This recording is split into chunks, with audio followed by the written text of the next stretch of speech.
सभागृहात बसून सगळ्यांचे भाषण ऐकणारे, मुद्दे लिहून घेणारे, कधी आम्हाला सुनावणारे, टोमणेही मारणारे, पण ग्रामीण भागातील एखादी समस्या जर सांगितली किंवा मुद्दा मांडला, अध्यक्ष महोदय, तो दादांनी कधीच नाही म्हटलं नाही आणि ते लिहून घेऊन मदत करण्याचं काम नेहमी दादांनी केलेलं आहे.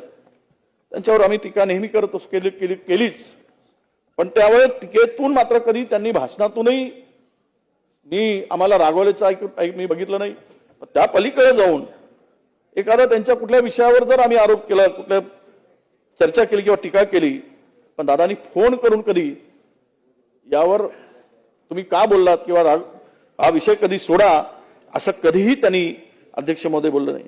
विरोधक आहे, टीका करणे हा त्यांचा अधिकार आहे, याची जाणीव दादांना होती आणि ती नेहमीच दादांनी ठेवलेली आहे.